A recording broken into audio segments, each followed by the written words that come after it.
একজনের অফিসে যে মাত্র 25 দিন 30 দিন বসে থেকে বা কাজ টাজ করে বেতন নেওয়া এক জিনিস, আর নিজে ব্যবসা করতে যে আরেকজনের পকেট থেকে টাকা আনা।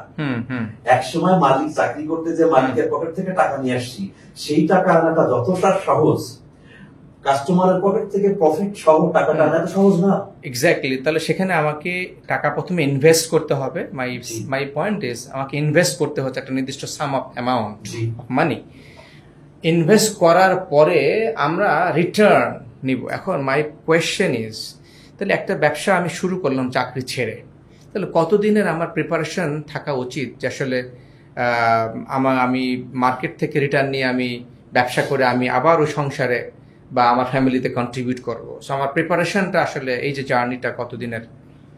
Thank you. আসলে এটা তো অ্যাপ্রক্সিমেটলি উত্তর দিচ্ছি, বাট আমার মনে যত বেশি কথা বলার আগ্রহ, আমাদের সময় এটা অ্যালাউ করে না, একটা সেশনে এত কথা বলা যায় না, কারণ এটা তো ঠিক কুল ফায়া কুল না, আবার সেই শব্দটা বললে হয়ে যাবে না। বাট আমি আবার সেখানে আসি, ওই যে প্রফিট, এখন সেটা করতে গেলে তো প্রথমত আমাকে জানতে হবে আমি যে প্রোডাক্ট বা সার্ভিস দিচ্ছি সেই প্রোডাক্টটার মার্কেট সাইজটা কি, প্লেয়ার কারা, এবিসি গ্রুপ কারা, কাস্টমার কি, তার ডেমোগ্রাফি কি, ওইখানকার টোটাল ট্রিটমেন্ট আমার কিন্তু অ্যানালাইসিস করতে হবে, জানতে হবে।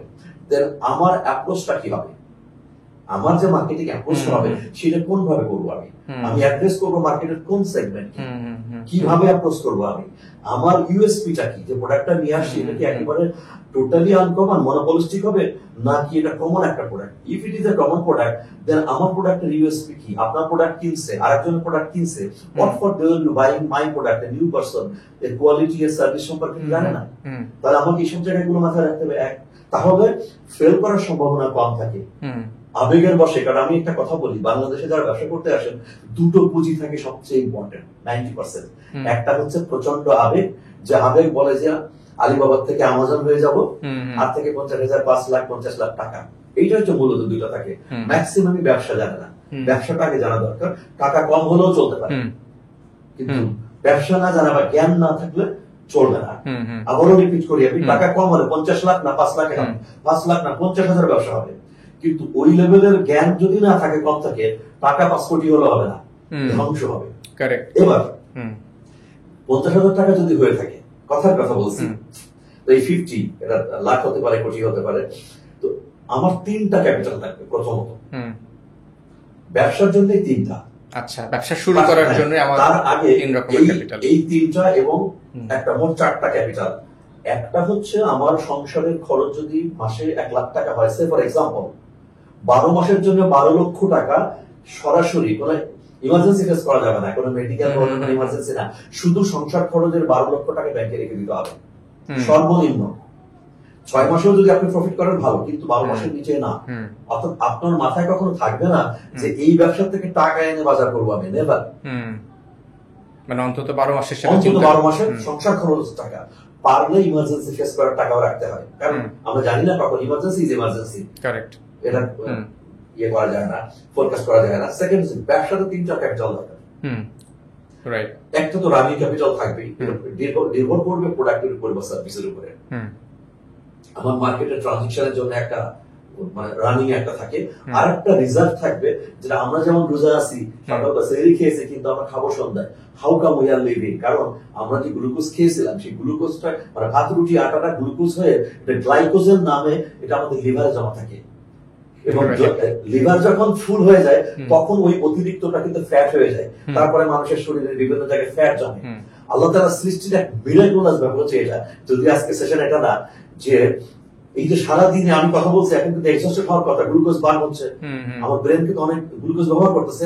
এই যে গ্লাইকোজেন আছে লিভারে, এটা নাম হচ্ছে সায়েন্টিফিক ল্যাঙ্গুয়েজ গ্লাইকোলাইসিস, ভেঙে যাচ্ছে। গ্লাইকোলাইসিস হয়ে এইখান থেকে আমাকে ব্লাডের মধ্যে গ্লুকোজ লেভেল মেইনটেইন করতেছে, মানে সাপ্লাই দিচ্ছে নেসেসারি রিসোর্সেস। একটা সময় কিন্তু আমার হাত পা কাঁপতে পারে, সে কখন শর্টেজ হয়ে গেল, শর্টেজ হয়। এবং ইন্টারেস্টিং ছোট্ট একটু বলেছে, যদি প্রাসঙ্গিক না তবু বলি, যে আল্লাহর এই কুদরতের কথা না বললে আমার কাছে ভালো লাগছে না। যখন এইটা শেষ, তখন ফ্যাট থাকে না শরীরে, এটাকে অদ্ভুত জিনিস, ফ্যাট ট্রান্সফার হয়ে যাচ্ছে গ্লুকোজে, যেটা গ্লুকোনিওজেনেসিস। জেনেসিস আমরা জানি, নিও গ্লুকো, 3টা শব্দ খুব চমৎকার, গ্লুকো নিও জেনেসিস, নতুন করে গ্লুকোজ তৈরি হয়।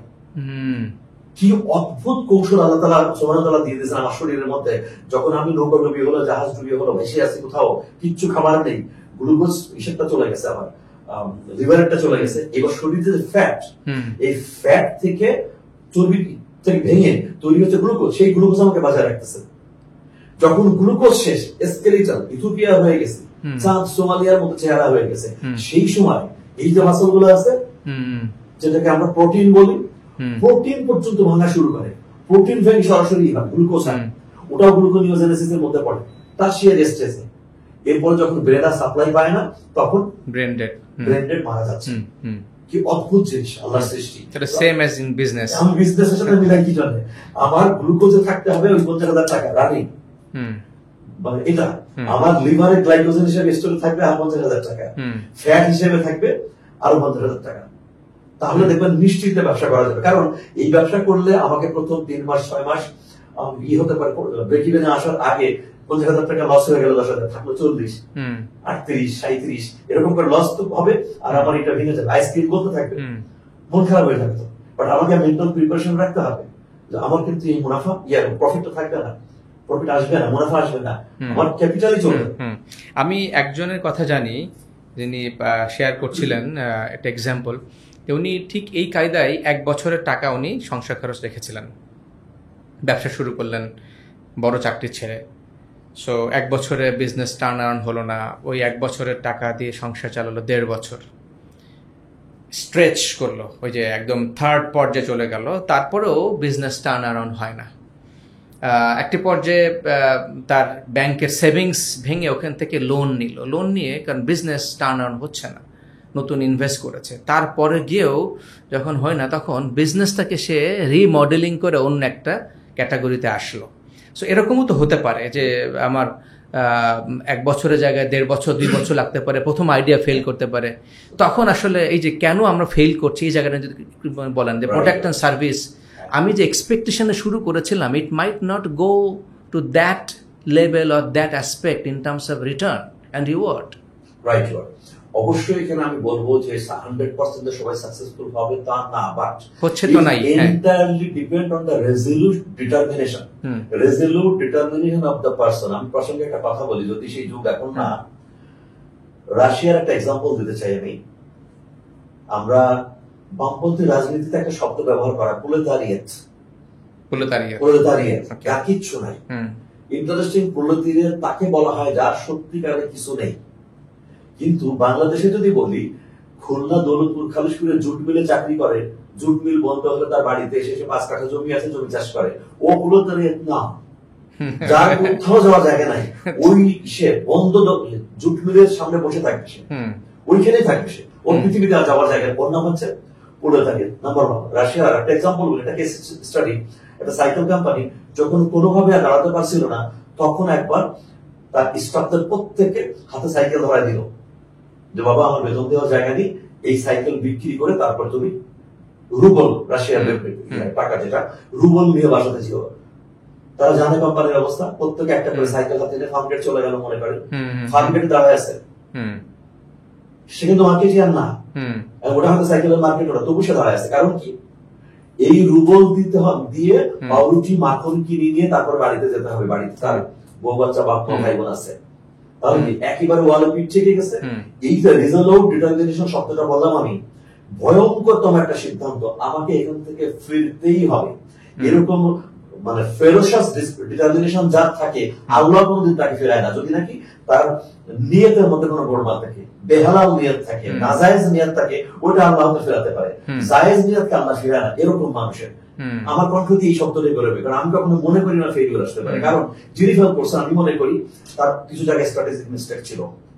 চাকরি করেছিলাম যে মানুষ 95% তো ফেল করছে, আমরা যেটা শুরু করলাম গ্লোবালি এবং বাংলাদেশের পয়েন্ট অফ ভিউ থেকে, তার মানে 95 জন অনেক কিছু করার পরেও তারা কিন্তু ফেল করছে in the market place, up to 5 to 10 years পর্যন্ত ফেলিং হচ্ছে। তবু আমি বলবো যে একটা কারণ মাইন্ডসেট এবং তার যে ড্রাইভ। শুরুতে আপনি আমার কথা বলছিলেন, আমি তো একদম ক্যাজুয়াল প্লেয়ার এখন এই মার্কেটে, বিজনেস মার্কেটে, আমার তো দরকার নাই। 1 নম্বর, আমি প্রচুর স্টাডি করি, রিসার্চ করি, পড়ালেখা নিয়ে বেশি সময় কাটাই। আমি এক সময় শুরু করেছিলাম ট্রেনিং, আমি নিজেকে উজ্জ্বল করছি, ঢাকার জ্যাম সহ নানা কারণে আমার কাছে ভালো লাগে না, আমি এখন ট্রেনিং এ নাই।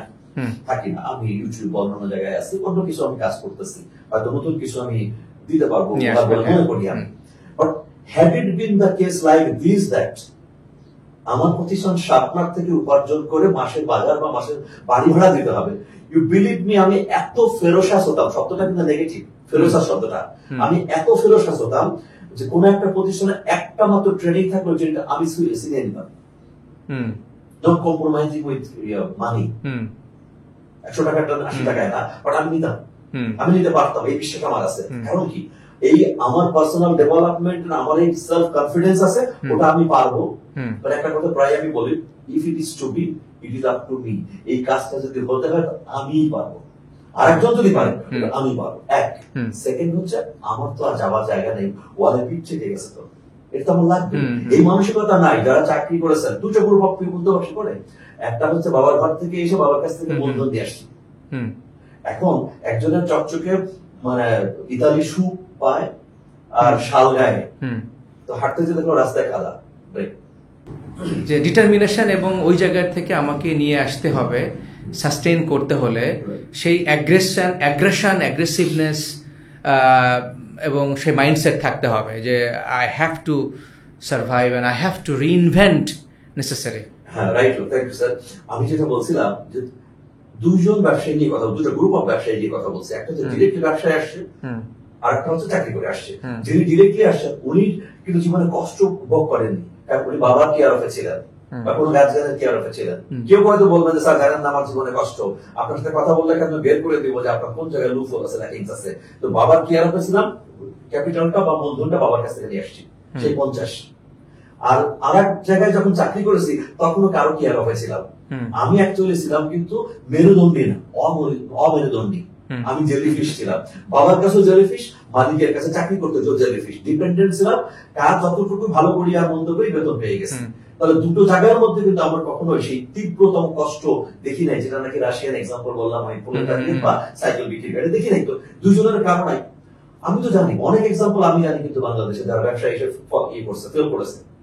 অনেকেই বাংলাদেশে ব্যবসায় আসছে, ফেল করে গেছে। কারণ কি, ওরা জানেন না এই 50,000 টাকা বা 5 লাখ টাকার কত টাকা কোন কোন জায়গায়। দেখবেন প্রত্যেকটা মালিক যখন অফিসে আসেন প্রথম ডাকেন তার অ্যাকাউন্টসের লোককে, ফান্ড ম্যানেজমেন্ট বলে এটাকে, কারেক্ট, অ্যালোকেশন অফ ফান্ড, কোন পেমেন্ট দিব, কোন পেমেন্ট দিব না, কোনটা কিনবো কোনটা কিনবো না। Fund management is very much important একজন মালিকের জন্য। হয়তো অন্য ডিপার্টমেন্ট বা আমি যখন সেলস মার্কেটিং এ ছিলাম ভাবতাম যে এত আসলে তো এতগুলো তোদেরকে দিবে, কারণ ব্যবসার শেষ কথা কি, টু মেক প্রফিট। তাহলে আমি আপনাকে কনক্লুশনে যেটা বলতে চাচ্ছি, তার প্রথম দরকার ছিল ফেরোসাস, ডিটারমিনেশন, অ্যানালাইসিস খুব সূক্ষ্ম হওয়া দরকার অ্যাবাউট দ্য মার্কেট। ইয়েস, কারণ আমি তো রিস্ক নিতে যাচ্ছি, কারণ আমার সঙ্গে তো আমার স্ত্রী পুত্র কন্যা ভাই বোন আছে। ব্যাচেলর হলে তো আগামীতে কে আসবে সেটা ডিপেন্ড করে আমার সাকসেসের উপরে। সাকসেসফুল হলে পরে অনেকে আসবে, আর সাকসেসফুল না হলে কিন্তু পাত্রী খুঁজে পাওয়া যাবে না বা পাত্র খুঁজে পাওয়া যাবে না। তাহলে এই অ্যানালাইসিস করে কেয়ারফুলি যদি আমি পজিশনিং করতে পারি আমার কোম্পানিকে, আমার প্রোডাক্টকে, অবশ্যই সাকসেসফুল হতো। আমি আবারও বলি, কেউ হয়তো ডিজিটাল প্ল্যাটফর্ম অনেকে জানে, আমাকে চিনে, তো আমি সাবধান নিয়ে সেভাবে কোনো কাজ করি নাই কিন্তু একটা কারণে। এটা বলতে গেলে আমার একটা ট্রায়াল এন্ড এরর। আমি ট্রেনিং শুরু করে ওই বললাম যে টপ লেভেলের কোম্পানিগুলোতে করেছি, আবার আমি বাদ দিয়ে শুধু আমার এক্স কোম্পানি বা একটা লাস্ট কোম্পানি যেটা আকিস গ্রুপের কয়েকটা কোম্পানি কিছু কনসালটেশন অল্প রাখছি আমি, সেটা অন্য কারণে এবং অন্য টাইপ অফ ট্রেনিং ওটা আমি করি। এর বাইরে আমি কোনো ট্রেনিং আমি করি না। সেকেন্ড হচ্ছে যে আমি এমন কিছু দিতে চাই যেটা কেউ দিচ্ছে না, ইউনিক কিছু দিতে চাই। তাহলে একজন ব্যবসায়ী তারও থাকতে হবে এই মাইন্ডসেট এন্ড আন্ডারস্ট্যান্ডিং যে I want to offer something unique, unique value proposition. আমি তো বললাম তো, আমারটা কেন কিনবে, আমাকে 10 টাকা প্রফিট সে দিবে, হোয়াট ফর। ইভেন পুরোনোদের সঙ্গে তার তো ওই একটা রিলেশন তৈরি হয়ে গেছে, কারণ you know relationship market is one of the best topics. Relationship marketing, CRM যেটা বলা হয়, তো এটা তো বিরাট জিনিস। আমাদের দেশে এখন আমি জানি না আমার কলিগরা কতটুকু ফলো করে, সিআরএম ছাড়া তো চলতে পারে না, তো সিআরএম প্র্যাকটিস করা দরকার। আচ্ছা, তো ওইটা থাকবে, তার কেয়ারফুল পজিশনিং দরকার, ফিনান্সিয়াল ওইরকম একটা স্ট্র্যাটেজি থাকা দরকার। শুরুর দিন থেকে বাবার কাছে যখন জেলিফিশের মতো বা ডিপেন্ডেন্ট ছিলাম, মালিকের কাছেও যেমন জেলিফিশের মতো বা ডিপেন্ডেন্ট ছিলাম, শব্দটাকে খারাপ ভাবে দেখবেন না, জেলিফিশ শব্দটা, আমি মেরুদণ্ডের কথা বলছি। আমি যদি ওইভাবে থাকতাম সতর্ক, আমার ব্যবসা শুরু করলে প্রতিদিন আগে হিসাব দেখতাম যে আমার কি অবস্থা।